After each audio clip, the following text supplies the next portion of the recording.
All right, so we're going to be discussing the passing game. A couple of things I want you to be mindful as we cover the passing game.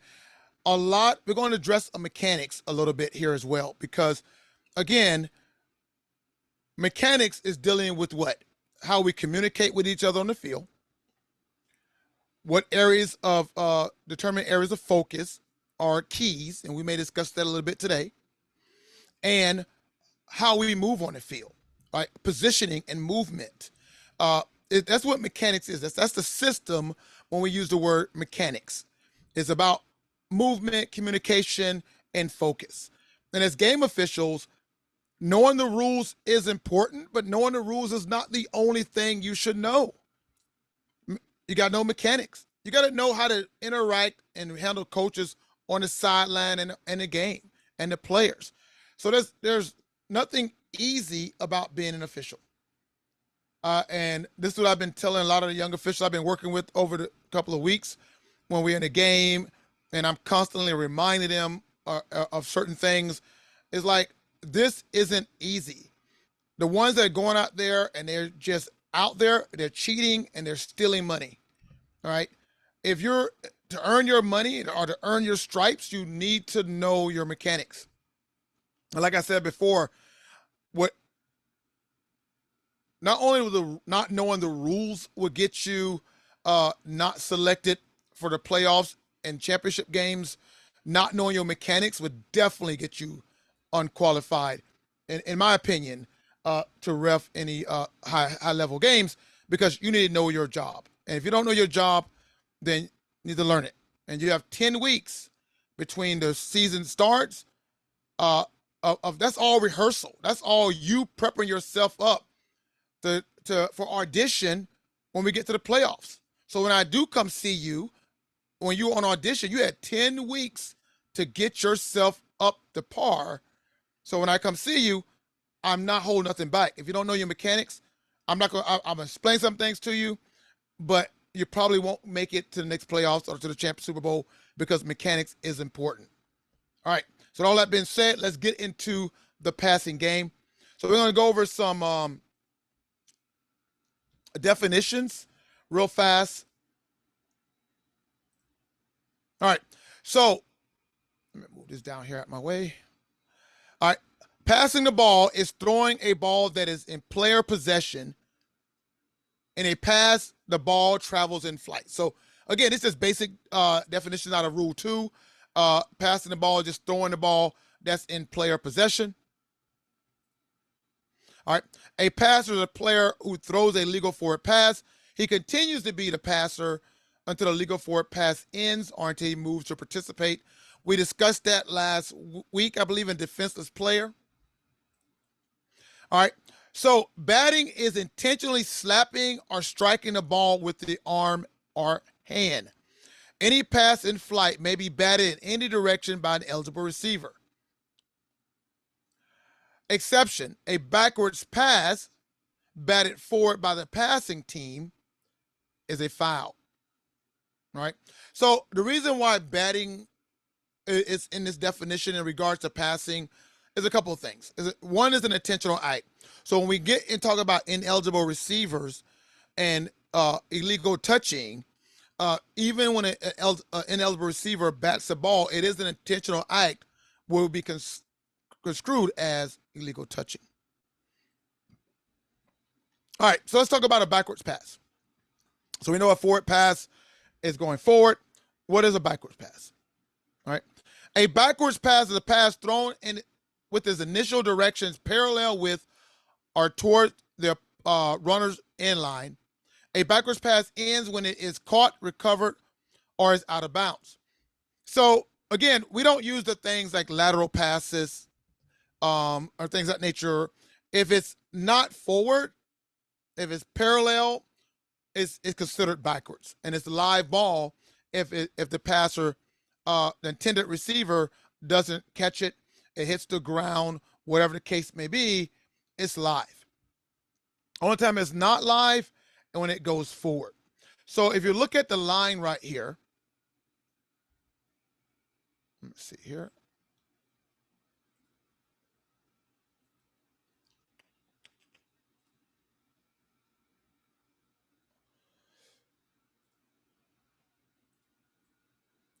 If the ball goes right here, it's forward. All right. It doesn't. All it has to do is just go unparalleled. If I'm on the 5-yard line and I throw it, and the receiver is on the 5-yard line, that's a backwards pass. If the receiver is on the 5.5 or 6-yard line, now we have a forward pass. Okay. So that's one of the biggest things we want you to understand, that a forward pass, what it is don't make a difference. But as long as it's parallel and it's going backwards, it is considered a backwards pass. All right. If a backwards pass is caught or recovered by any player, he may advance or she may advance. So don't make a difference. It's a live ball. We don't blow the whistle. We don't kill it. Remember, and we're going to talk about this later on in the class today, the referee has first dibs on of a pass in the backfield is forward and backwards. Now, if the quarterback takes a quick snap and throw it, many times we ask the wing officials to help us out on those quick pass plays in the flat. But when it gets down to a forward or backwards pass, that is the referee's call. Now, with that being said, wing officials, if the pass is thrown and it hits the ground, before you blow your whistle, look and see what your referee is doing. If your referee is pushing back, that means if it's a backwards pass, it's live and the play is still going. The down is still live. But if it's not, the referee will blow the whistle. He will signal incomplete pass, and then you can recover the ball and go forward. But what I want you to do is don't be so quick to blow the whistle when a pass is thrown in the backfield. Give the referee opportunity to give you a signal to if it's forward or backwards. All right. If a backward pass go out of bounds between the goal lines or become dead inbounds while no player is in possession or while opponents are in joint possession, the ball belongs to the passing team unless lost after 4th down.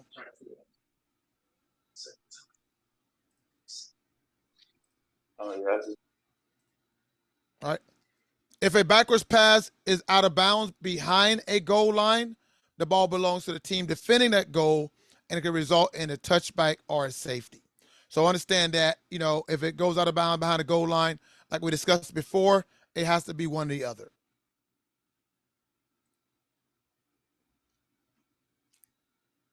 Now, a forward pass is a pass thrown with the initial directions toward the opponent's end line. Okay.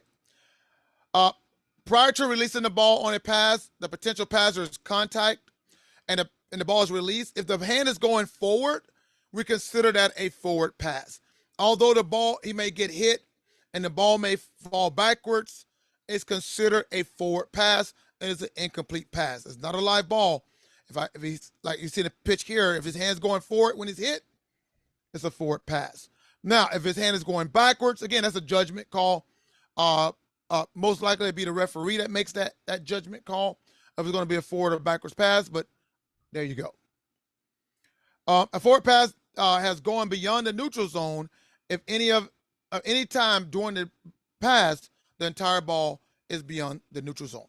So, in other words, very important when we get to talk about pass interference and ineligibles downfield. For a forward pass to be considered beyond the line of the neutral zone, the entire ball must be beyond the neutral zone. And a forward pass ends when it's caught, touches the ground, or is out of bounds. So let's talk about what's a legal and illegal pass. And then hopefully there'll be some great learning tips in this one today.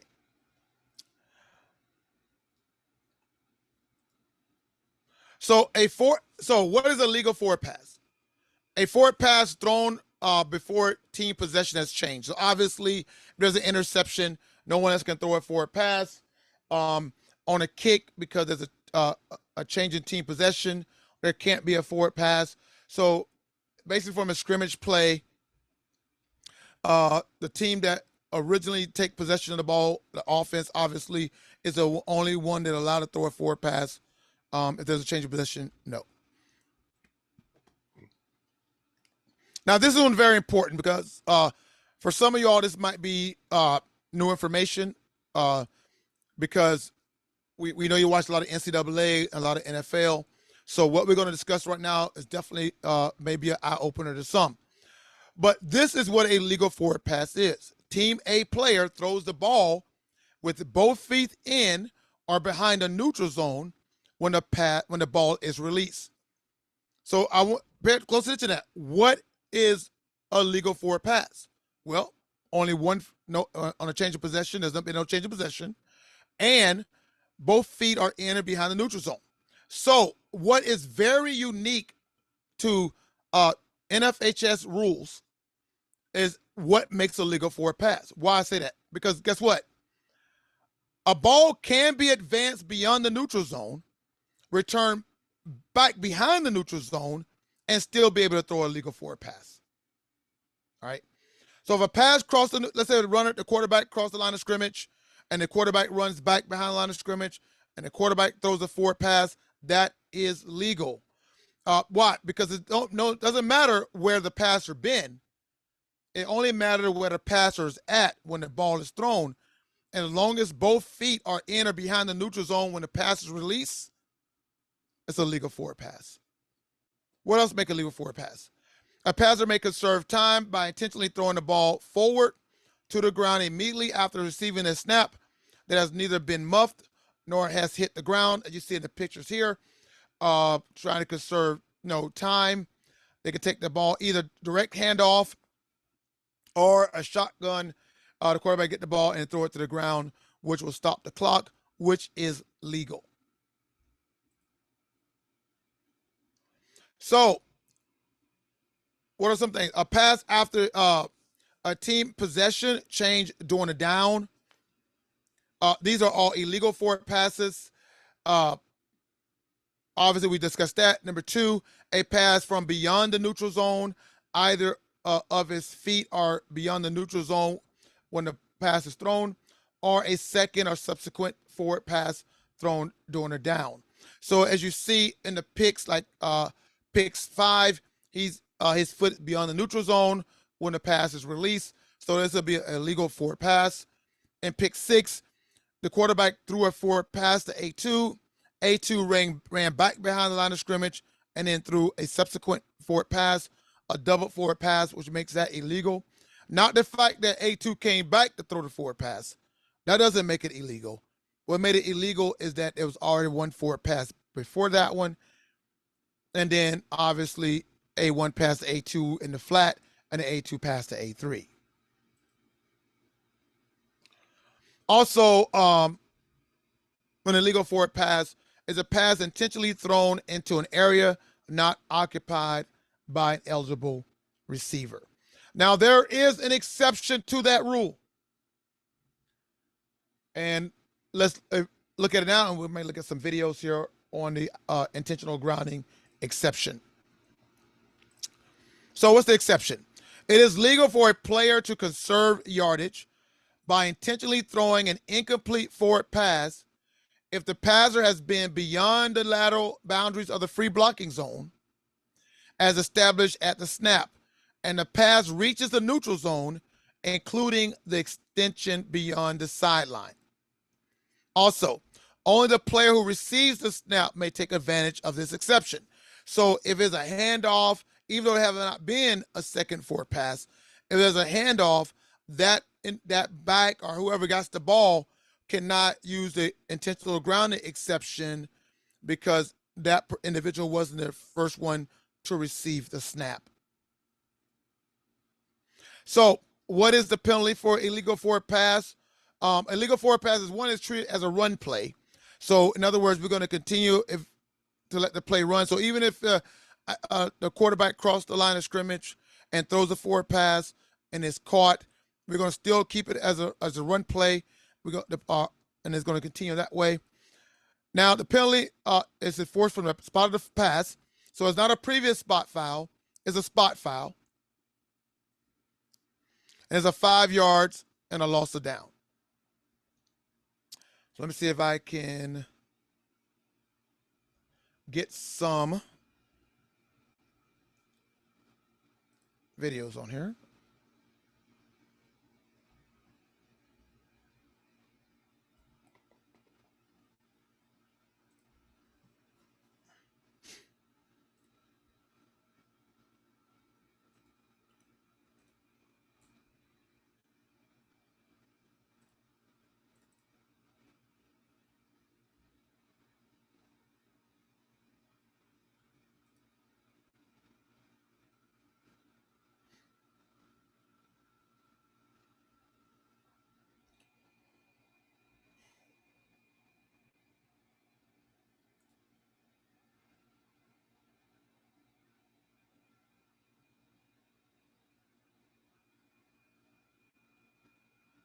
So let's look at this first one.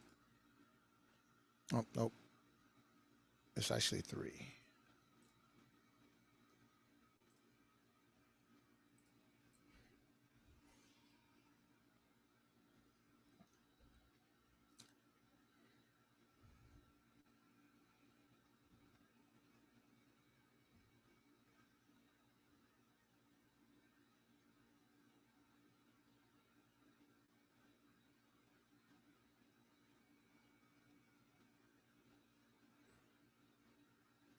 Now we're going to discuss ineligible downfield here in a little bit, but what we want to show there is just that he's outside the lateral zone of the free blocking zone, so the intentional grounding was legal. So let's look at one that is not legal, and we'll talk about why.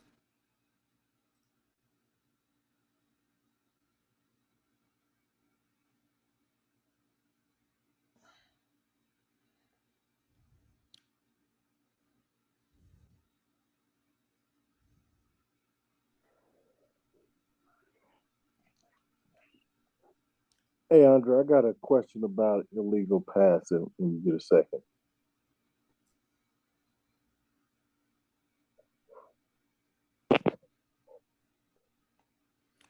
Okay, so I heard you. We really wait to take notes before you ask your question. Especially, we are recording, so it's very important that we keep a consistency. But what's your question? I noticed it said if 1 foot is crossed the line. So you're saying both feet and the ball have to be behind the line of scrimmage in order to be a Right. legal pass? It can be behind or in, but if it's beyond, it's a foul. That's only if only 1 foot is beyond If the line. any foot is beyond, that's all that matters.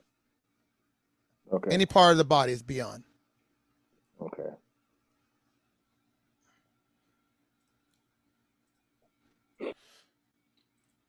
All right, and then so on that play here, it did not reach it did not reach the line of scrimmage. So at this point, and this a lot of times we need wing officials' help as the referee, is it didn't reach the line, so it would be intentional grounding. So, but if there is a eligible receiver in the area, and as a wing official, you notice this, it's good to say something. Let's look at that play here. That'll be play 1.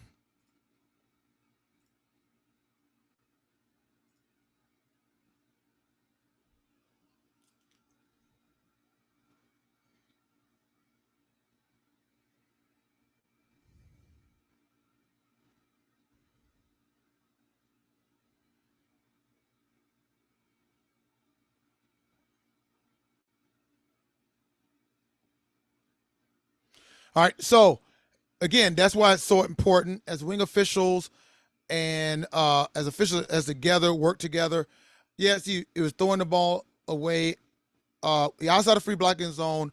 Now the second one we seen, because the ball did not reach the line of scrimmage or the extended line of scrimmage, it's still going to be a foul for intentional grounding, even though he's outside the free blocking zone.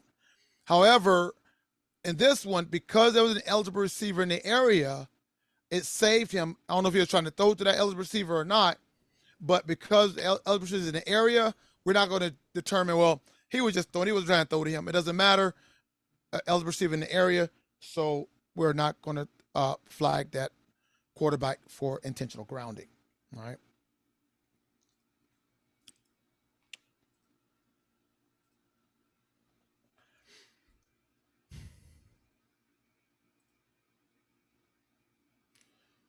All right, so we covered this.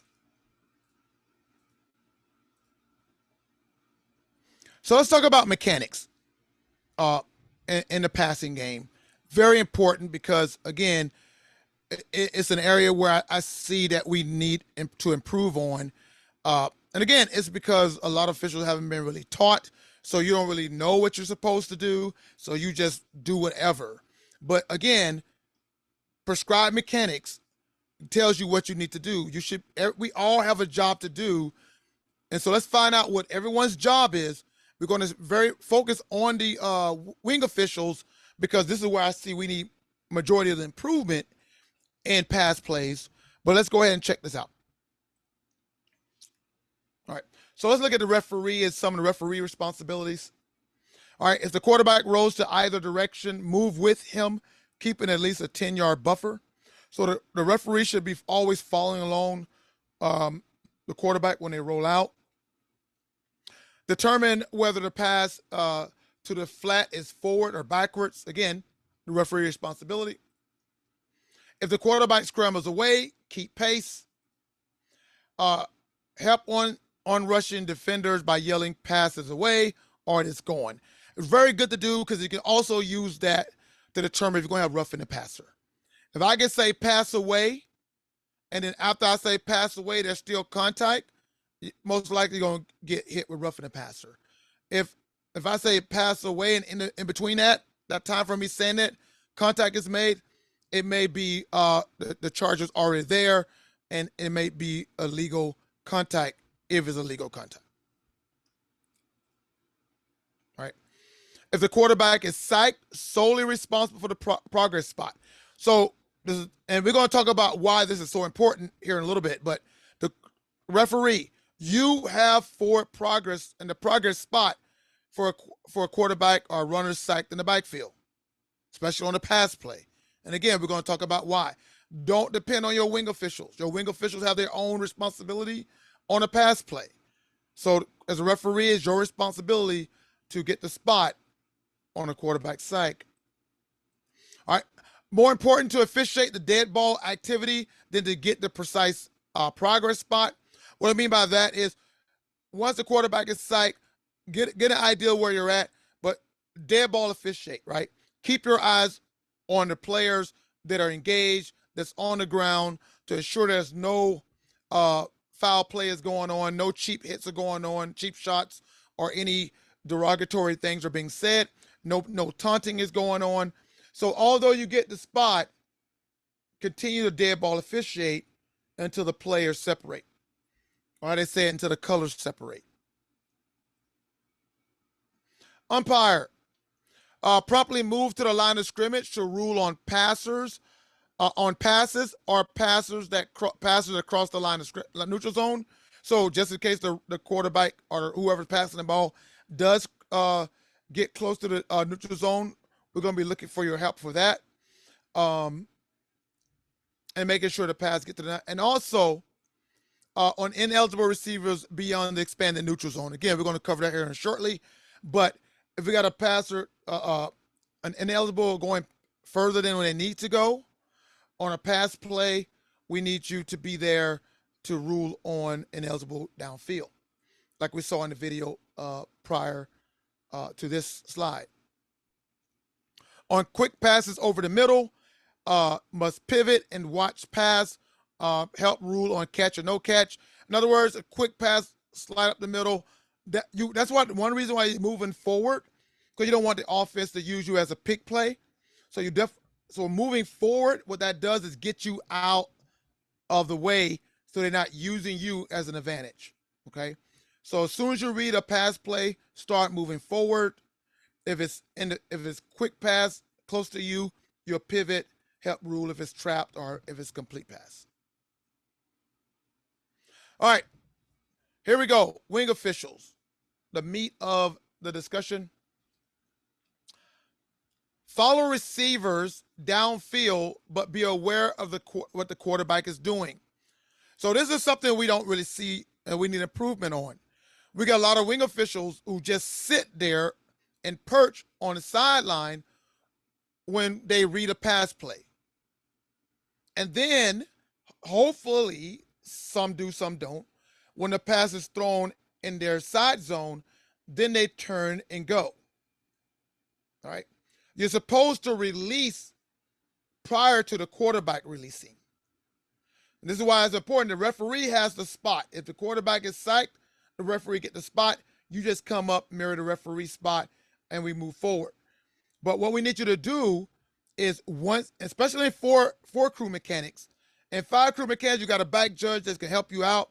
In the forward crew mechanics, there's no back judge. All right. So you have that receiver, and not when a pass is thrown, but when you read the pass. All right. Release downfield based on your key receiver's actions. Again, we'll look at something here in a minute on about what I mean by keys. So in a game, you have your keys, which are the the, the players, eligible receivers who you identify on your side zone in your area, and they're your responsibility. That's what we mean by keys. On quick passes to the wings sideline, note referee signal whether the pass is forward or backwards. And when in question is a forward pass. So if you're like, man, is that a backwards or forward pass? If you're in doubt, we're always going to rule as a forward pass, incomplete. All right, when a runner is down, square off. We talked about that in the past. At the line through the forward progress spot as on running plays. So this, we're going to look at some of the stuff again out of the mechanics manual. And give a little more understanding of what we should be doing here. Key through the end to read the initial block of the tackle. So if you see the pick below here, 62 is your tackle. So there's a little mantra that wing officials should know. Snap, tackle, back. Okay? Snap. And we're going to look at snap again here in a little bit. But snap. Everything pre-snap. Once the ball is snapped, wing officials, the tackle is your key at that momentary lapse. What is the tackle doing? Is the tackle pushing forward? If it's pushing forward, most likely it's a run play. Is the tackle stepping back? Most likely it's a pass play. So by looking at your tackle, you can determine if it's going to be a run play or a pass play, or it's going to be a pull, and that will help you anticipate what you need to be doing after that. So the mantra is snap, tackle, back.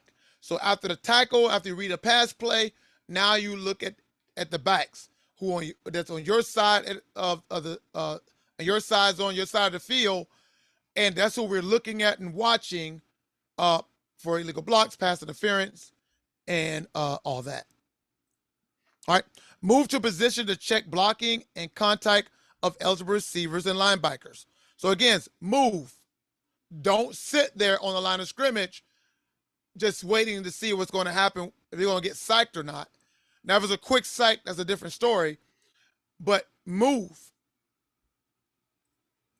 Move cautiously downfield for the first 5 to 7 yards, approximately halfway between that zone, and your deepest receiver. All right. Watch for interference by either team. And again, we're going to discuss what interference is today. And be ready to rule on fumbles or illegal uh, plays after the completion. Okay. Let me see here. All right. So let's look at another video.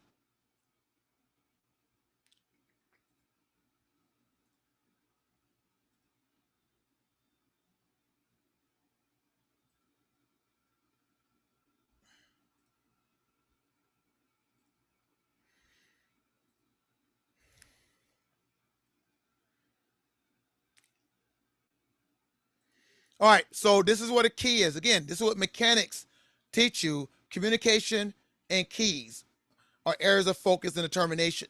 So because this receiver is a slot receiver, end of the line, makes him an eligible receiver, that is the line judge responsibility.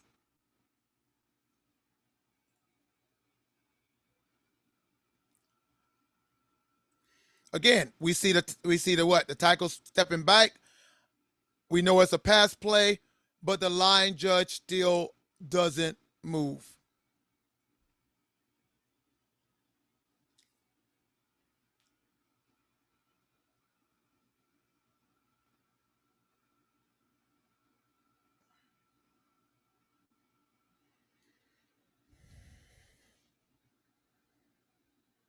Okay, so proper mechanics.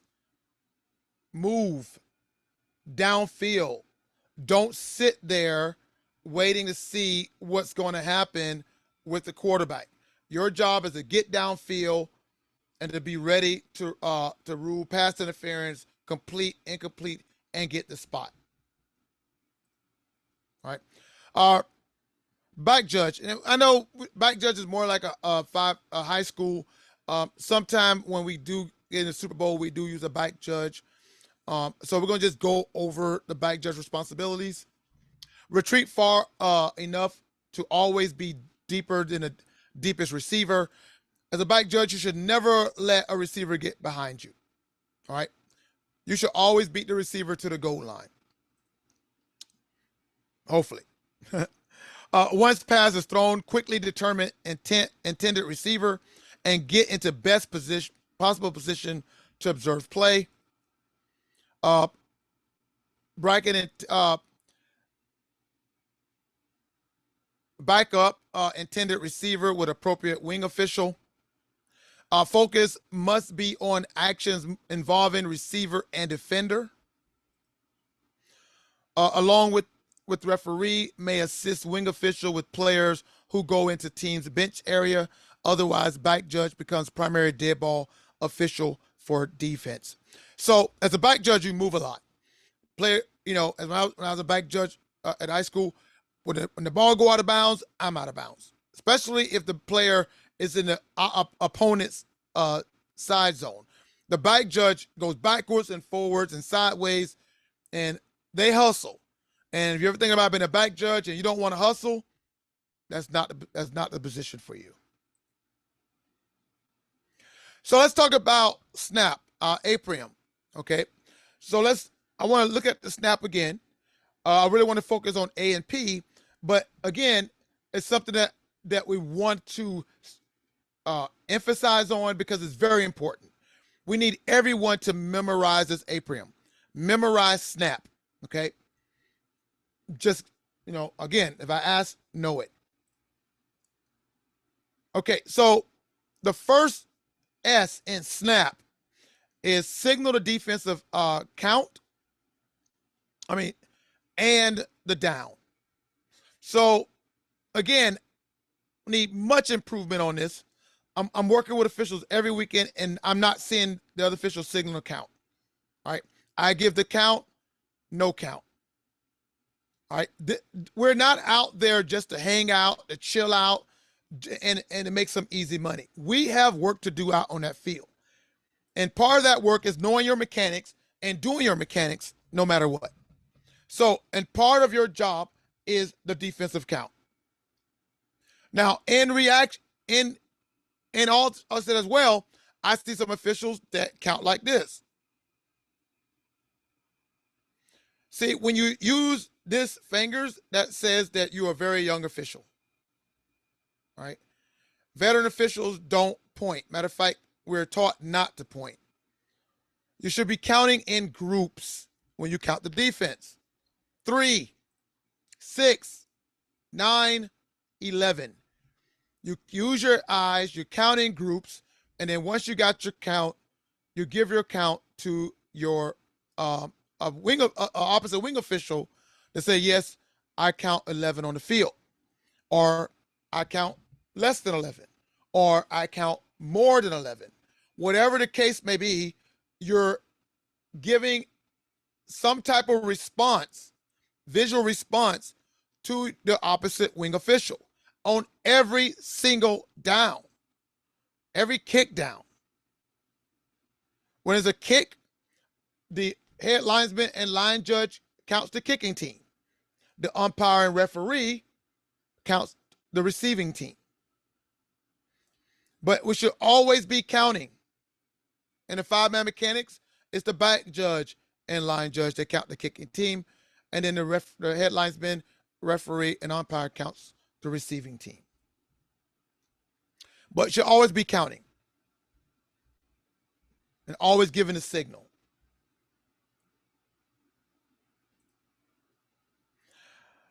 The N is neutral zone infractions and dead ball fouls. So on here, you're watching the only one that's allowed to be in the neutral zone at the snap is the snapper. Right? The neutral zone infraction applies to offense and defense. No one can be in there. Even that split end receiver who's on the line with the ball is in the neutral zone. The receiver has to back up. You should see nothing or no feet, no bodies between the tip of each side of the ball. All right. So wing officials help adjust the split ends so they'd be on their side of the neutral zone.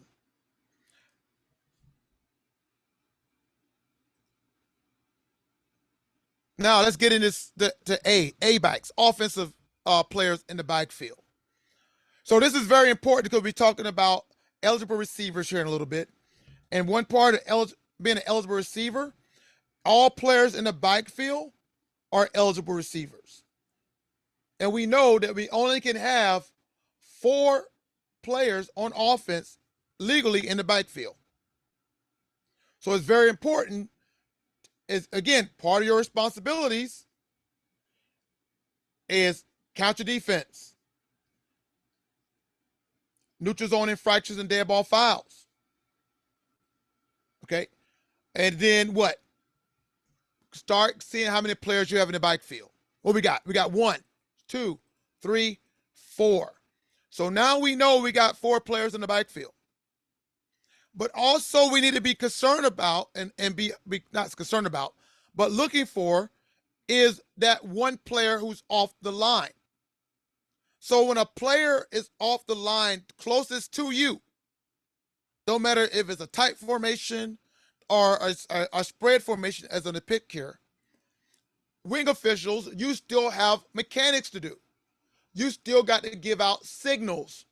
And if you look at the referee on the head linesman side near 4, he have his arm punched back,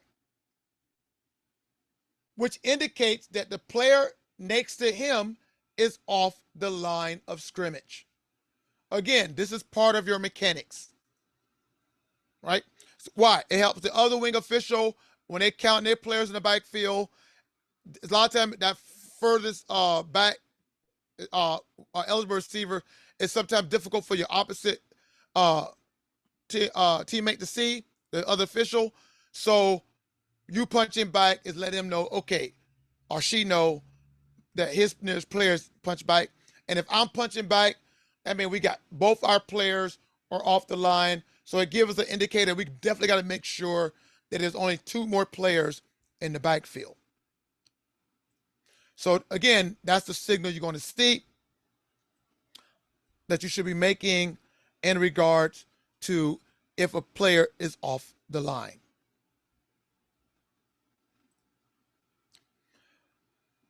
Then we get to P. P is the position of the offensive line. Okay. Very, very important because, again, this determines who's eligible and who's ineligible. All right. So if you see here, to be eligible on the line, only the outside players on the offensive line are eligible receivers.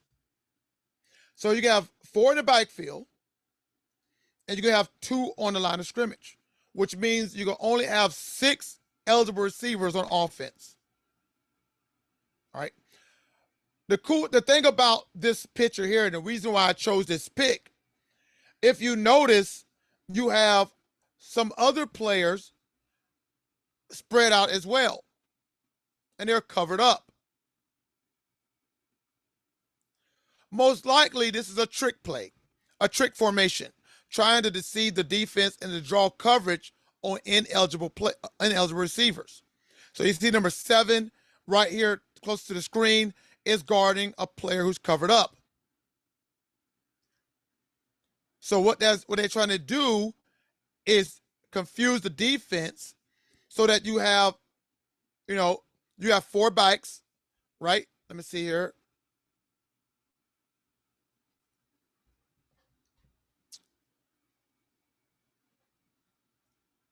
So you have the back here, the back here. Let me get that right. And then these two backs back here. All right. So that's 4 off the line. Okay. And then you have 1, 2 that's outside receivers. So they're eligible. And then you have these 2 right here that's pretending to be eligible. Right. Just to draw coverage. And if you can see right here, he's drawing that coverage, and this player here is drawing that coverage. But if a player is covered up, don't make it, if it's a tight end covered up or whatever, that player is in an ineligible receiver.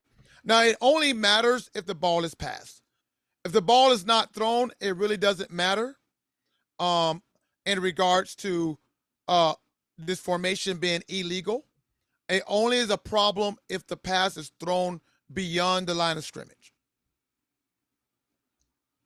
So, in recap, on the apronym of snap, signal to defense and a down, neutral zone infractions and dead ball fouls, A-backs and offensive backfield. How many backs you got in the backfield? Is the back next to you off the line? Then we're going to be signaling that she or she off the line by punching back. And then P, to position of the offensive line. Is anybody covered up, which will make them an ineligible receiver?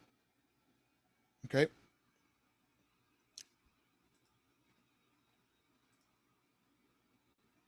So let's talk about eligible and eligible receivers. An eligibility rule only applies if the forward pass is legal. All right. So if you throw an illegal forward pass, like a double pass, or you cross the line of scrimmage and throw a pass, it doesn't matter about who's eligible, who's not ineligible. It doesn't matter. Matter of fact, pass interference doesn't matter. If somebody get hit downfield when the pass is illegal, it cannot be a pass interference. Now, the covering official will still throw a flag because they're not paying attention if a pass is legal or not. They just see contact. They're going to throw the flag for pass interference.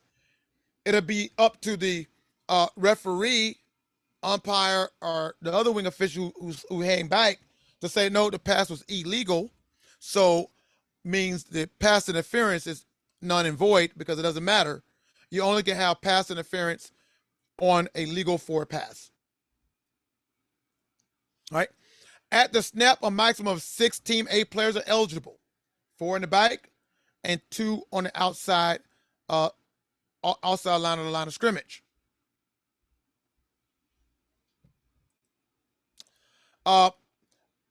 There's 2 ways to be eligible. You're eligible by position, 4 in the back, on the outside, and you on the ends of the line of scrimmage are legally behind.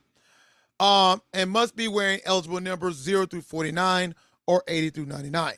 Now again, high school, yes. Youth, we kind of like suspend this rule. So what does that mean? There's a lot more work on the umpire to ensure that he or she recognize who are the 5 ineligible receivers, ineligible players, ineligible receivers, and making sure they got eyes on them when there's a pass play. So it'd be tackle to tackle. If you have an ineligible receiver that's out, like we saw in the last pick, the wing official may pick that up if the pass is thrown beyond the line of scrimmage and if that player goes downfield. All Team A players become eligible when Team B touches a legal forward pass. As you see in this pick here, A throw a pass, B touched the pass. Now it becomes all players become eligible, even the ineligible players like number 60 who catches the pass. So, and a lot of times you'll see the quarterback or the umpire go like this, meaning it was touched by a defensive player, and now it's on game. Also means it been touched, pass interference no longer exists. All right. All Team B players are eligible. So that's a total of 17 players on the field that are eligible receivers. All right. 11 on defense and 6 on offense. Player who is eligible at the start of the down remains eligible throughout the down. This is not college. This is not NFL. If a player goes out of bounds, either intentionally or by contact, that player is still an eligible receiver. All right. One may come with illegal participation because he or she stepped out intentionally and came back in. The other one, who was pushed out of bounds by the defender, or blocked out of bounds, should I say, as long as they establish themselves inbound, they can catch the ball. There's no such thing as you can't be the first to touch the ball. It's not NCAA.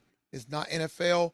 You can be the first to touch the ball as long as you're establish yourself inbound prior to touching the ball. So let's talk about ineligible receivers and what they can and cannot do. All right. An ineligible team player may not advance beyond the expanded neutral zone, a maximum of 2 yards behind the defensive line of scrimmage before the pass crosses the neutral zone in flight. So in this pick here, you see that the lineman went 3 yards downfield. Okay.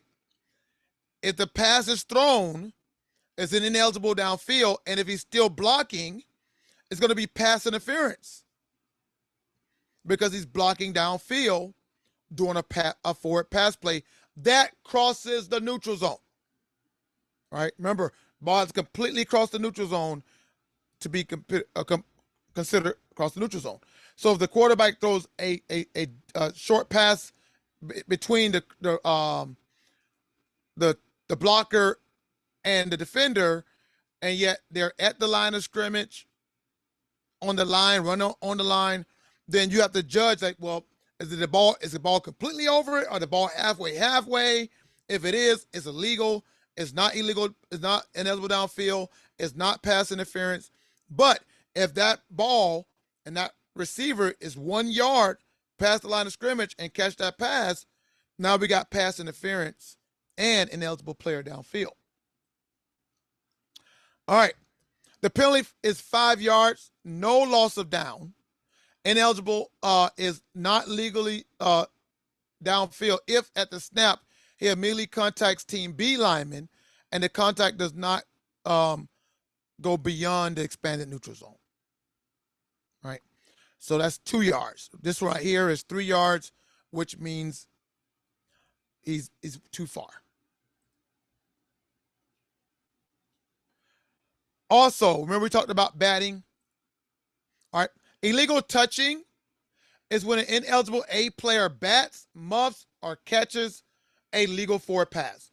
Doesn't make a difference. Is it behind the line of scrimmage or in front of the line of scrimmage? Ineligible A player cannot bat, muff, or catch a legal forward pass unless it was touched by B first. Now, unintentionally, that's a 5 yard penalty and loss of down. Now, unintentionally touching a pass is ineligible in the back is not a foul, right? Remember, batting is an intentional act. Catching is an intentional act. Muff is an intentional act. All right. So now in this picture, you see these are all offensive players.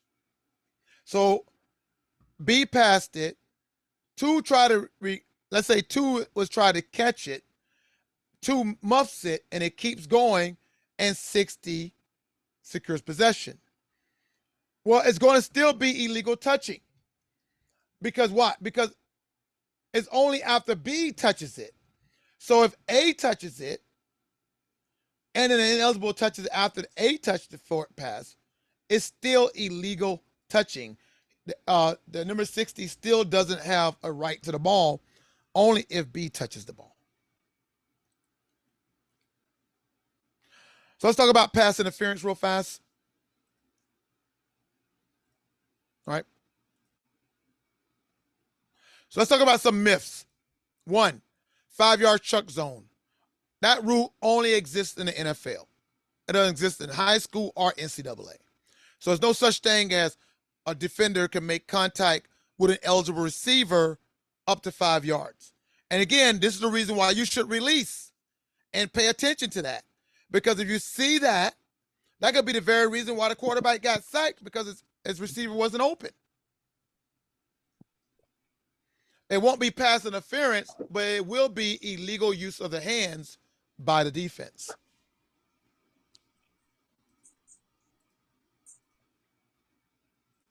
All right. Automatic first down defense or loss of down, that is changed. Defensive pass interference is no longer automatic first down.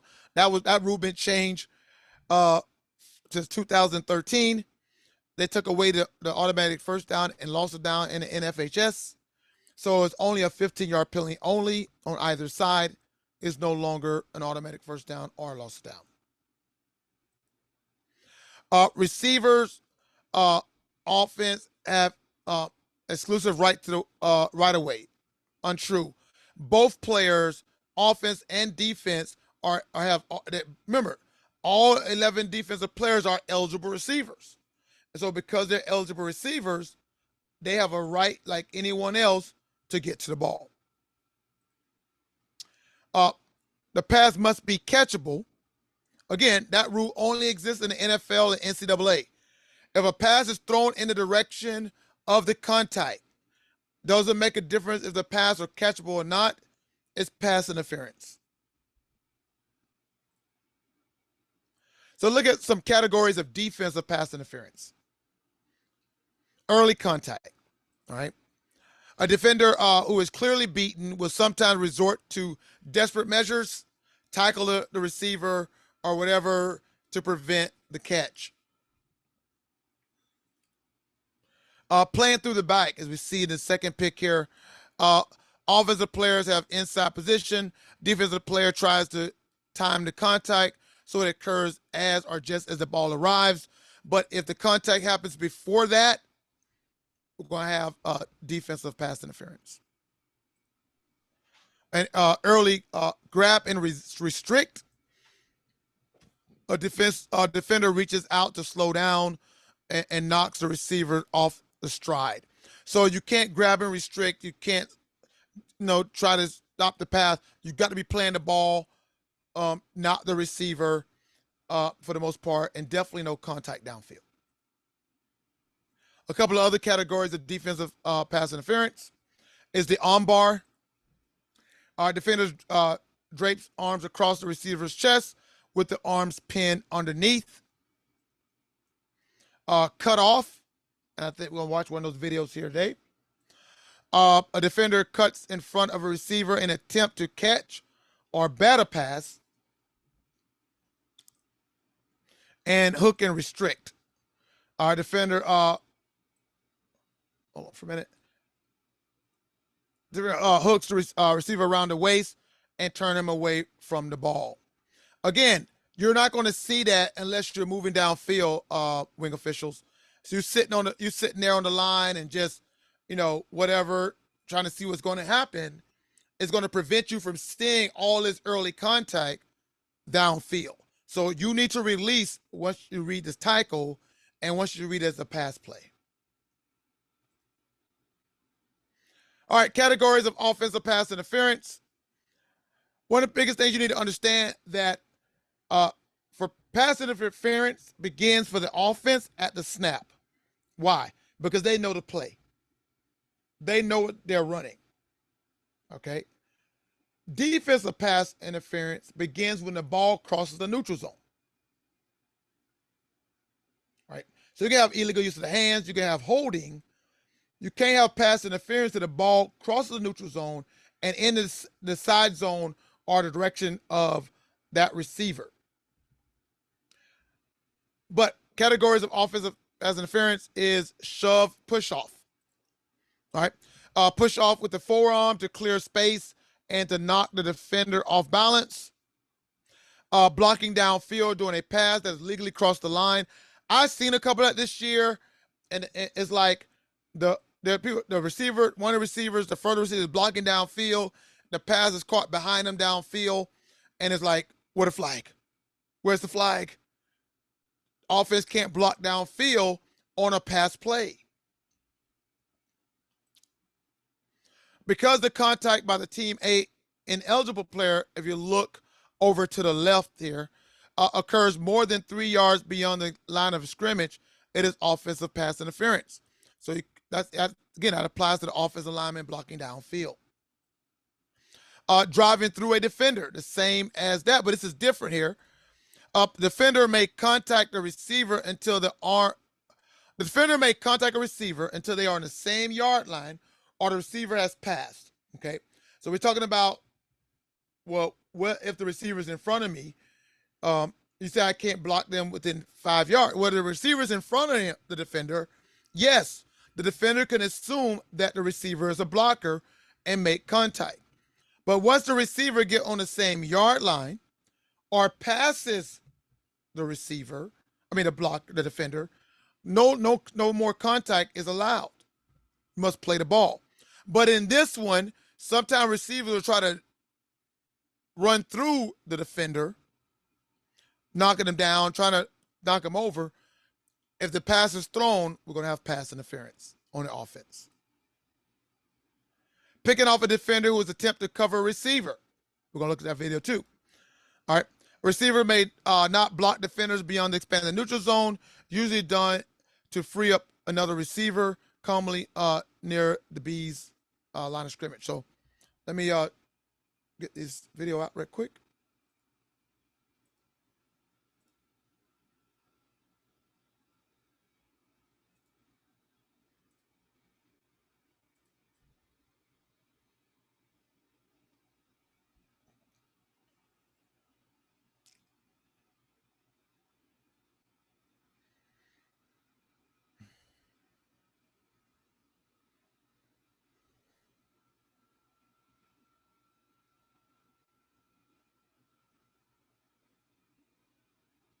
All right, so again, cutting the receiver off, and that's go either way. The offense can't do the defense, defense can't do the offense. And then this last one here we're going to look at is a pick play.